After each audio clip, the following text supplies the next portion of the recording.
जदपि मित्र प्रभु पितु गुरु गेहा, जय बिनु बोल्यु न संदेहा। तदपि विरोध मान जहाँ कोई, तहाँ गए कल्याण न होई।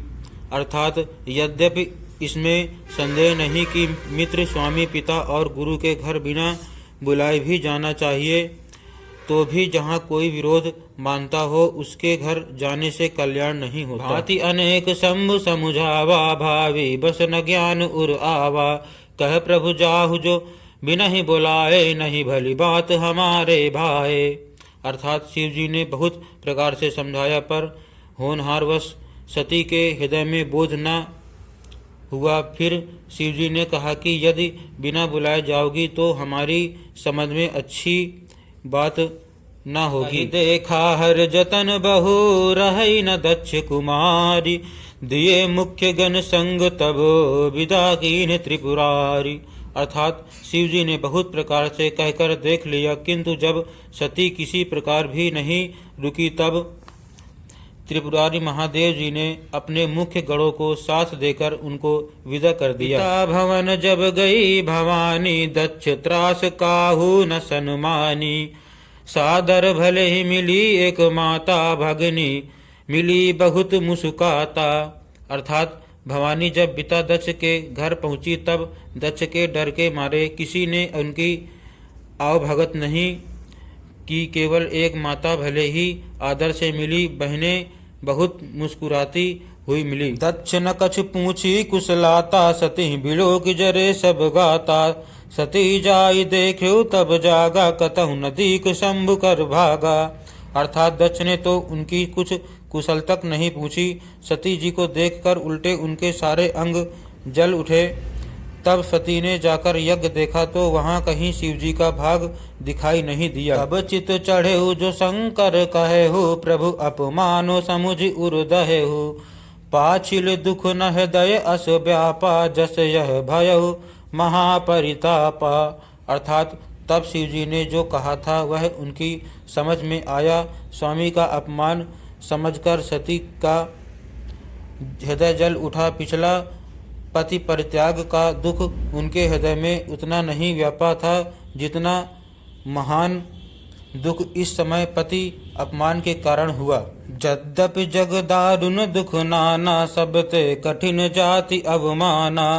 समुझ सुसति भयउ अति क्रोधा, बहुविध जननी कीन प्रबोधा। अर्थात यद्यपि जगत में अनेक प्रकार के दारुण दुख हैं, तथापि जाति अपमान सबसे बढ़कर कठिन है, यह समझकर सती जी को बड़ा क्रोध हो गया। माता ने उन्हें बहुत प्रकार से समझाया बुझाया। शिव अपमानु न जाय सही, हृदय न होय प्रबोध। सकल सबहि हटि हटक तब, बोली वचन सक्रोध। अर्थात परंतु उनसे शिव जी का अपमान सहा नहीं गया। इससे उनके हृदय में कुछ भी प्रबोध नहीं हुआ। तब वे सारी सभा को हठ पूर्वक डांट कर क्रोध भरे वचन बोली। सुनहु सभासद सकल मुनिंदा, कही सुनी जिन शंकर निंदा। सो फल तुरत लहब सब काहू, भली भांति पछिताब पिताहु।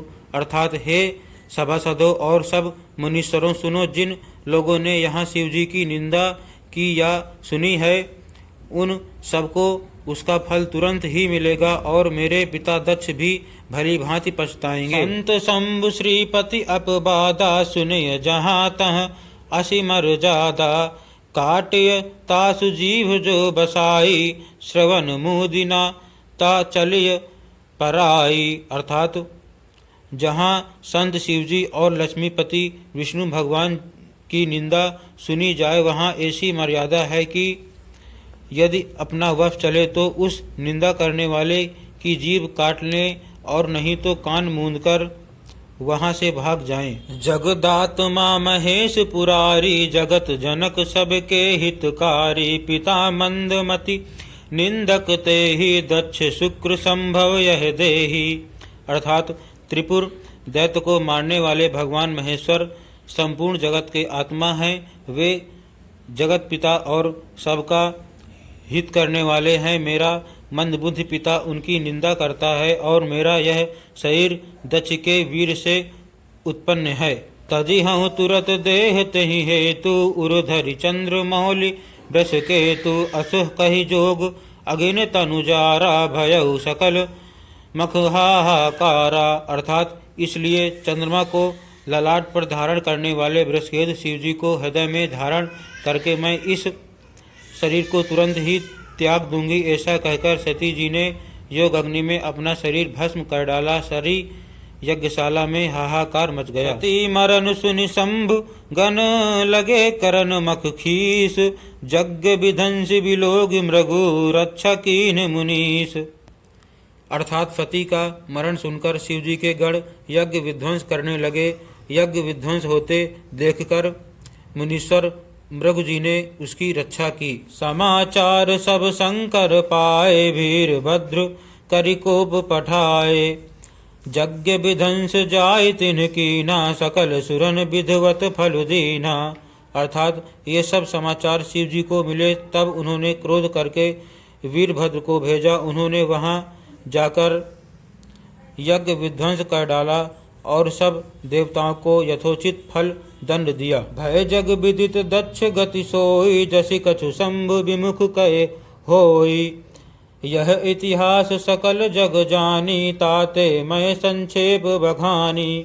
अर्थात दक्ष की जगत प्रसिद्ध वही गति हुई जो शिवद्रोही की हुआ करती है। यह इतिहास सारा संसार जानता है, इसलिए मैंने संक्षेप में वर्णन किया। सती मरत हरिशन बरु मांगा, जन्म जन्म शिव पद अनुरागा, तहि कारण हिम गिर ग्रह जाई, जनमी पार्वती तनु पाई।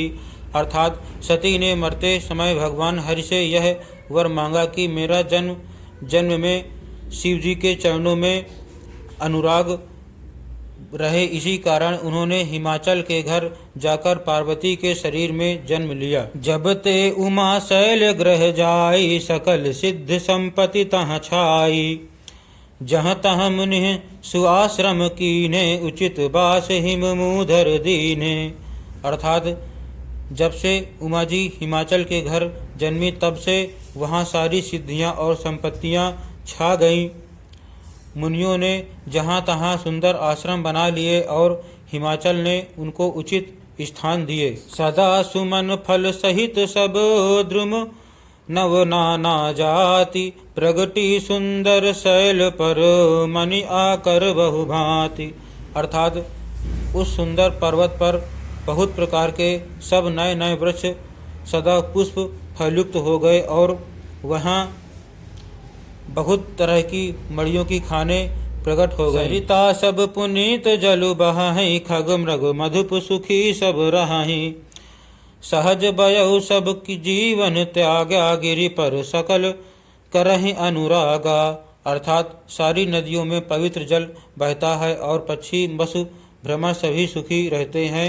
सब जीवों ने अपना स्वाभाविक वैर छोड़ दिया और पर्वत पर सभी परस्पर प्रेम करते हैं। सोह शैल गिरिजाग्रह आए, जिम जनु राम भगति के पाए, नित नूतन मंगल ग्रह तासु, ब्रह्मादिक गावहि जसु जासु।